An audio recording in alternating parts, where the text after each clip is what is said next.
Welcome back. I'm Wavepunk, and this is day 31 of producing for a year. Today, as I got into the track, I was actually thinking last night as I was going to bed, I imagined this kind of light arpeggio in the main drop section, and I thought I could repurpose the 8-bit sound I used in the pre-drop build-up. If I just adjusted some things, I could probably add some notes in there. So I added some of those in. I don't think it's going to be the permanent sound, but I put it in there to remind me to go back and adjust that later.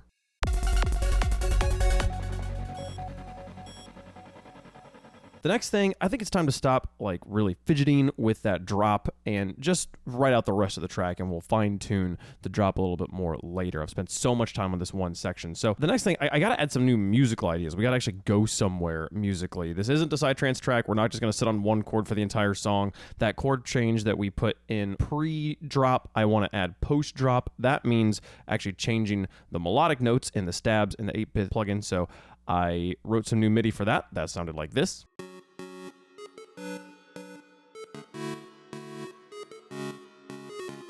Then added that to the stabs.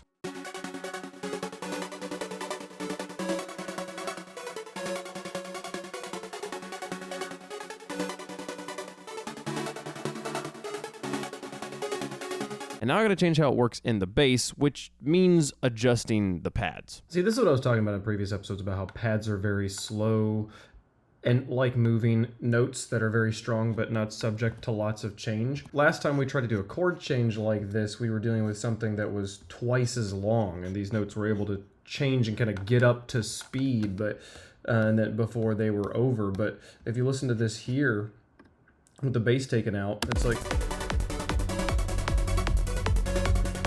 listen to these low notes.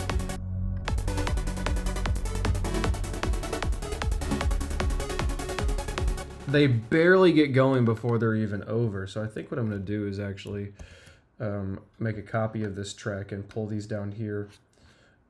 Don't move, and also do move you to the right spot. Then with this copy pasted here, now I want to see if I can edit this to have a much faster attack.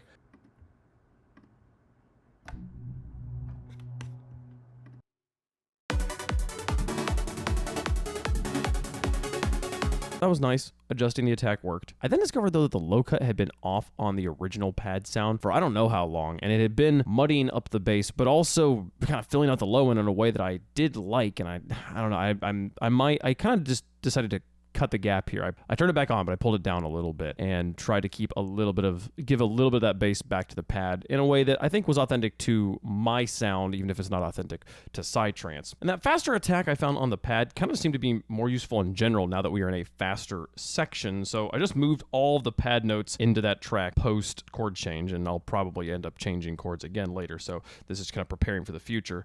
And then I went through the process of adding the chord changes to the other bass tracks. I had to add it to the Psytrance bass. And I had also added to the sub. You remember we had that one episode where the sub was just completely, constantly bugging out on us and like jumping around in octaves, and I was worried that was going to happen again. It didn't happen though. It worked like a charm, was able to adjust both of those things, and decided just to bounce it back to audio anyways, just to guarantee my life was simpler there and not have to go back and touch the original MIDI. It ended up sounding like this. Now, as I was playing through all this, I noticed that the Psytranciness of the bass was getting lost. So I went hunting for what was eating that up. The low end sounded good. The kick had lots of space, but the buzziness of the Psytrance bass was getting lost, like kind of like harsh edge. And when looking at it in its equalizer, realized that the actual shape of the tone wasn't 100 hertz and under. It was in the like kind of 1,000, 2,000 hertz range, which is right on top of our main lead with the stabs. I don't know if there's gonna be a way. There's got to be a way to make that cut through. Obviously, Psytrance doesn't have nothing in the 1,000 hertz range, so. But maybe it means pulling a lot more sound out of those ranges and making the melody a lot thinner. I don't know. There's definitely a solution there. I don't know what it is, though. So we'll fix that at some point. Maybe we won't. Maybe we'll just leave it as it is. We'll see. It does sound good. I then added a swell to the beginning of the phrase that contains the chord change. And this is kind of where like the main meat of the piece is going to begin. So another swell here makes a lot of sense.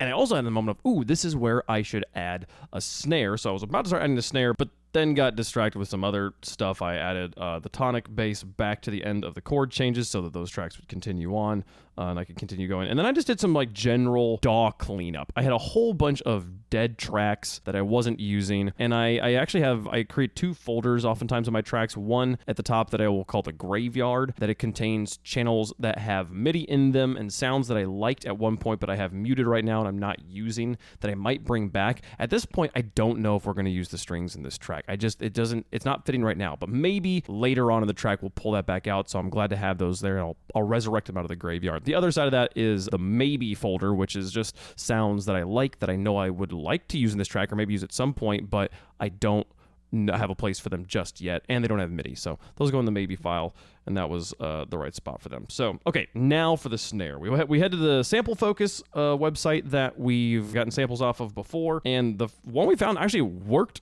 pretty well first try. The sample says it's in G minor, and the piece we're working on it is in F sharp, so I tried to retune it with a pitch correction tool, but when the pitch shifter didn't work, I just kind of stopped trying. It sounds good already. I don't mind that it technically is in G minor, and it's maybe something I could work on later, but I basically need to put it into the sampler tool, and then I need to learn how to pitch shift things in the sampler, and I'm sure it's not that complicated, but I was already at the end of the day, so I didn't feel like learning a new tool at this point.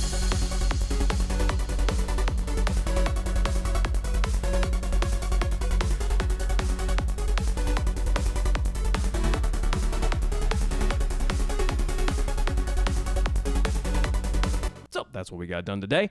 Thanks so much for watching. I'll see you tomorrow.